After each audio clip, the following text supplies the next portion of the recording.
Hello friends, आज हम start करेंगे drama in art in education का फर्स्ट यूनिट, जिसमें हमारा फर्स्ट टॉपिक है meaning and concept of art and arts in education. इसमें हम देखेंगे आर्ट का मतलब क्या है और आर्ट इन एजुकेशन का क्या मतलब है और किस तरीके से इसे हम यूज़ कर सकते हैं। So let's start.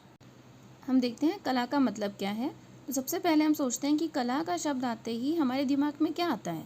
हम सोचते हैं कला मतलब चित्रकला, कला मतलब पाक कला, कला मतलब नृत्य कला। तो ये एक ऐसे तरीके हैं, साधन हैं जो हमें खुशी प्रदान करते हैं।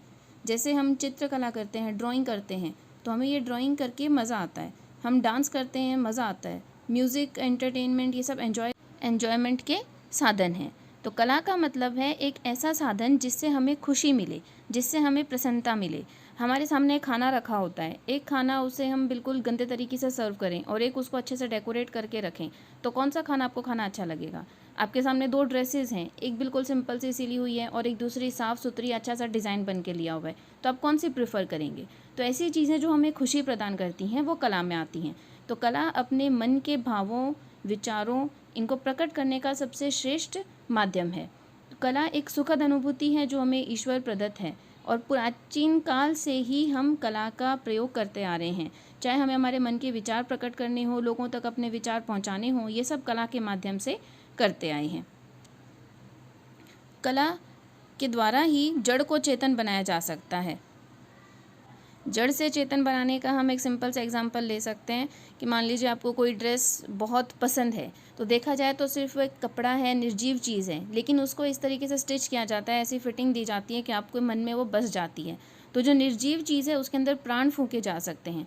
कला से आप अपने विचारों की अभिव्यक्ति करते हैं। तो एज अ टीचर आपको कला क्यों ज़रूरी है, किस तरीके से आप टीचिंग में इसको यूज़ कर सकते हैं, आपको drama and art in education या ये फाइल क्यों पढ़नी है, इसके लिए आपको पहले कला का मतलब पता होना चाहिए और इसीलिए हम ये टॉपिक कर रहे हैं। तो जब आपको किसी काम में मज़ा आने लगता है तो आपको वो काम बोर नहीं लगता, आप उसमें एंटरटेनमेंट करते हैं। जैसे अगर आपको गाना गाने का शौक़ है तो आप दिन भर गुनगुनाते रह सकते हो।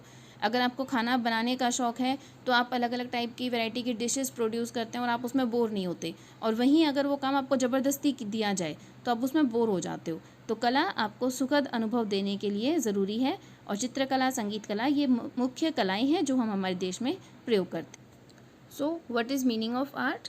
Art is a diverse range of human activities in creating visual, auditory or performing artworks, expressing the author's imaginative conceptual ideas or technical skills intended to be appreciated, their beauty or emotional power।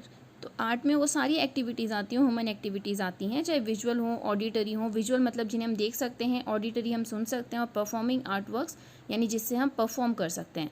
तो visual जैसे आप कोई drawing, painting करते हो तो ये visual art है। Auditory आप कोई गाना सुनते हो वो ऑडिटरी आर्ट है। और आप कुछ ड्रामा करते हो तो वो परफॉर्मिंग आर्ट वर्क होता है। ये सभी आर्ट के हिस्से। अब हम देखते हैं कला शब्द की उत्पत्ति कैसे हुई है। तो कला शब्द संस्कृत की कल धातु से बना हुआ है। कल का मतलब होता है किसी भी चीज़ का बनाना, निर्माण करना। तो जो भी कोई वस्तु जो मनुष्य बनाता है वो कला कहलाती है।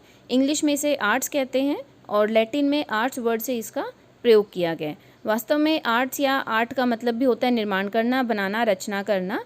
और कला शब्द का प्रयोग ऋग्वेद में भी हुआ है। इसके बाद यजुर्वेद में वर्णित कलाएं विशेष उल्लेखनीय हैं। ब्राह्मण ग्रंथों में कला के लिए शिल्प शब्द का प्रयोग किया गया है, जिसे हम आजकल क्राफ्ट कहते हैं। और ललित कला को अंग्रेजी में फाइन आर्ट कहते हैं, जिसका अर्थ व्यवस्थित सुंदरता की अभिव्यक्ति होता है। तो कला शब्द की उत्पत्ति अगर हम देखें तो संस्कृत की कल धातु से हुई है। यानी आप कोई भी चीज़ निर्माण करते हो, किसी वस्तु को नया रूप देते हो, तो वो कला का हिस्सा है। आपके सामने मिट्टी पड़ी हुई है, आप उस मिट्टी से कोई खिलौना बनाते हो, कोई भगवान की मूर्त बनाते हो, तो वो एक कला है। आपके सामने कागज़ और पेंसिल है, उससे आप कोई ड्राइंग बनाते हो तो वो कला है। आप कोई भी चीज़ का निर्माण करते हो वो कला के अंदर शामिल होती है। हम साथ साथ इंग्लिश के टॉपिक्स भी कर रहे हैं ताकि इंग्लिश मीडियम वाले स्टूडेंट्स ये नहीं सोचें कि उनको लेफ्ट आउट कर दिया है। तो इसमें इसका वर्ड का ओरिजिन देख लेते हैं। तो इसे एटिमोलॉजी कहते हैं। The term art is related to the Latin word arts meaning art, skill और craft. And the first known use of word art comes from 13th century manuscripts. तो अगर आप आर्ट, स्किल, क्राफ्ट कुछ भी कहें वो सब आर्ट्स के अंदर ही इंक्लूड होते हैं। अब हम कुछ परिभाषाएं देखते हैं। तो फ्राइड के अनुसार कला दबी हुई इच्छाओं का संशोधित स्वरूप है। संशोधित स्वरूप है क्योंकि इसमें बदल कर चीज़ें सामने आती हैं। जैसे हम कई बार सपने देखते हैं, दिन में हम जिस चीज़ के बारे में सोच रहे होते हैं वही रात को हमारे मन में सपनों के तौर पर आ जाते हैं, तो हमारी दबी हुई इच्छाओं को निकालने का तरीका है। वैसे ही कला में भी आप अपने अंदर के हाव भाव को प्रकट करते हो, तो फ्राइड के अनुसार कला इच्छाओं का संशोधित स्वरूप है।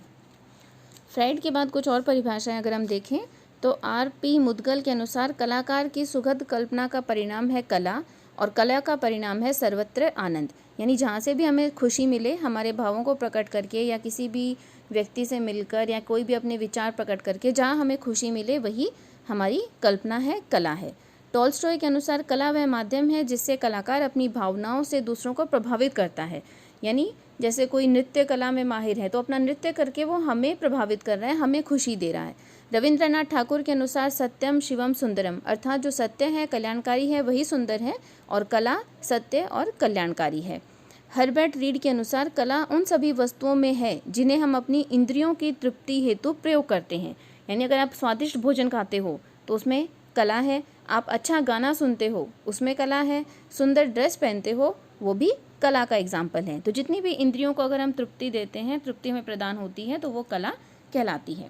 तो हम इससे कह सकते हैं कि कला का स्वरूप और क्षेत्र बहुत ही विस्तृत है, जहाँ पे हम नृत्य से लेकर खाने पीने से लेकर अपने पहनावे में भी हम कला का प्रयोग करते हैं। और कला और शिक्षा ये कैसे रिलेटेड हैं?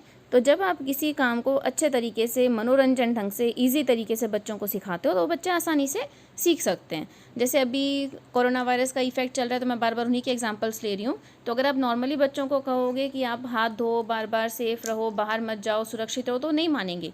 लेकिन टीवी में एडवर्टीजमेंट के थ्रू उन्हें इस तरीके से समझाया जाता है कि वो आसानी से समझ जाते हैं। तो बच्चों को समझाने के लिए शिक्षा बहुत ज़्यादा ज़रूरी है और कला इसका एक महत्वपूर्ण साधन है। So how do we define art? There are many ways to define art, and each definition is influenced by the unique perspective of that person as well as by their own personality and character. यानी जितने इंसान हैं उन सब के लिए अलग अलग टाइप की परिभाषा है आर्ट के लिए। जैसे आप हो वैसे ही आपको कला लगती है। तो पहले हम पाब्लो पिकासो के बारे में पढ़ते हैं। इन्होंने क्या कहा है? The purpose of art is washing the dust off daily life of our souls. यानी हमारी आत्मा को शुद्ध करने के लिए आर्ट हम यूज़ कर सकते हैं। Leo Tolstoy, art is a human activity consisting in this, that one man consciously, by means of certain external signs, hands on to others' feelings he has lived through, and that others are infected by these feelings and also experience them. यानी हम अपने behaviour से, अपनी feeling से दूसरों को भी experience करवाते हैं। ये लियो टॉल्स्टॉय की डेफिनेशन है। तो हम कह सकते हैं कि डेफिनेशन के अकॉर्डिंगली हर व्यक्ति के लिए कला अलग अलग हो सकती है। जैसे किसी को खाना पसंद है, किसी को डांस पसंद है, तो हर व्यक्ति का अपना पर्सपेक्टिव है, उनके लिए कला का अलग अलग मतलब है।